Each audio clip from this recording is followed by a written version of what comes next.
Well, I thought that was very interesting hearing from Noah and from King David about their lives under the covenants that God established with them. It's interesting how Old Testament Israel as a theocracy living within a promised land is in many ways unique and different than our situation now in the New Covenant. They had responsibilities that in some ways are different from us. And yet, they also had a good deeds mission to those outside the covenant, whether those were strangers and visitors within the promised land or those who lived outside of that covenant land. They did indeed have a good deeds responsibility. Now, one question I neglected to ask Noah and King David, which I'm really curious about, was what would happen if a member of the covenant were themselves living outside of the covenant land? Were their responsibilities to do good to non-covenant members changed at all? Was it any different when they were living outside of the land? But I forgot to ask them, so I'm not sure who to ask now. Ah! Who are you two? Where did you come from? Hi, I'm Joseph. Greetings, I'm Daniel.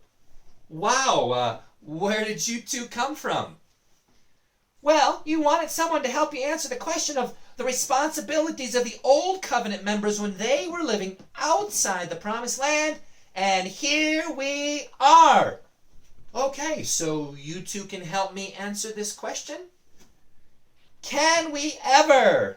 Well, how so? Because we were both members of the covenant who lived outside the covenant land. Oh, great. Well, tell us more. I'll go first. Though I sound younger, I actually lived 1,000 years before Daniel.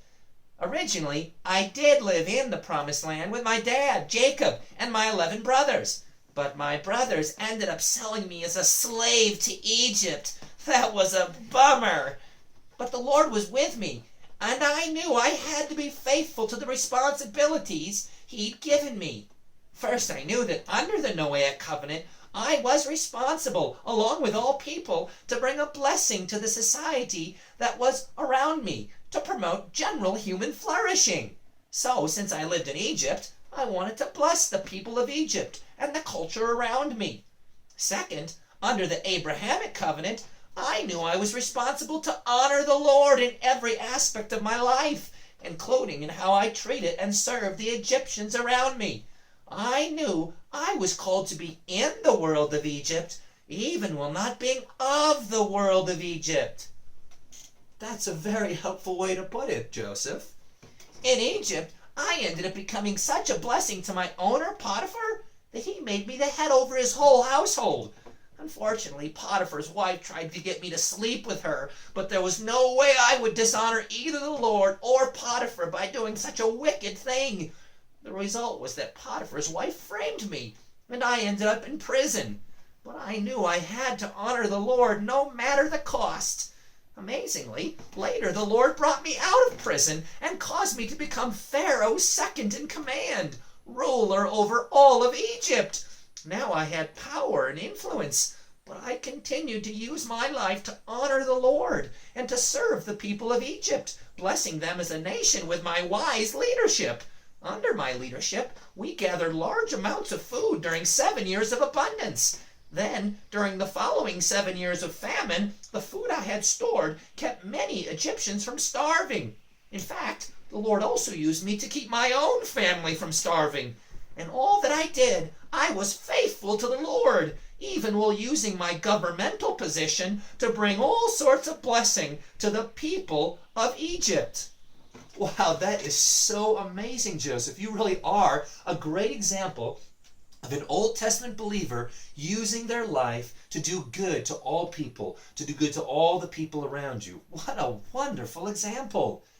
Daniel, what about you? What can you tell us about your experience living as a member of the covenant outside the covenant land and doing good to those around you? In 605 BC, when I was but a young boy, King Nebuchadnezzar of Babylon took me into exile in Babylon. Later on, other Jews were also deported in 597 BC and 586 BC. Many of the exiles despaired and felt abandoned by the Lord. But through the prophet Jeremiah, the Lord told us exiles that we should seek the welfare of Babylon and pray for Babylon. For as Babylon prospered, so would we prosper. So just like Joseph, so many centuries earlier in Egypt, so we in Babylon were also to bring a blessing to the Babylonian society around us.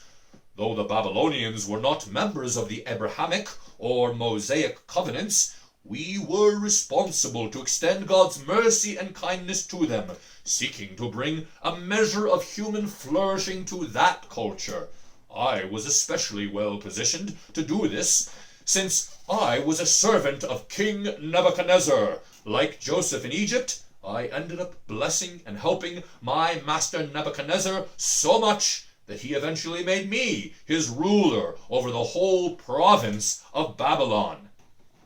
Wow, the parallels between the two of you are remarkable. Later, when the Medes and Persians conquered Babylon, I also served both King Darius the Mede and King Cyrus the Persian. King Darius, in fact, made me second in command over his whole kingdom. So throughout my life in exile, I was both faithful to serve the Lord, but also to serve the many unbelieving Babylonians, Medes, and Persians who I lived among. As Joseph said, all humans are responsible to do good deeds under the Noahic covenant, but members of the Abrahamic and Mosaic covenant are also called to bring honor to the Lord through our excellent and faithful work. We are called to bless others so that they might see His glory in us. For example, both King Nebuchadnezzar and King Darius eventually came to recognize and honor the God of Israel because of the service I offered them and the blessing I brought to them. Followers of the living God should live a life that attracts others to their God. Wow, that is also an amazing story, Daniel. You are such an inspiration.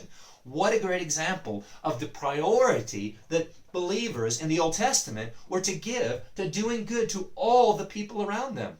Whether they were in a position of prominence like you two in government and with lots of power, or whether they're in obscurity and nobody sees what they're doing, the Lord sees. The Lord will use each one of us to bless others and to point them to our God.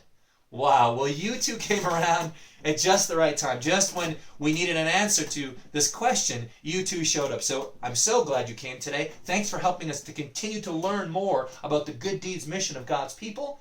And come again sometime later on. We'd love to talk more. Okay, bye-bye.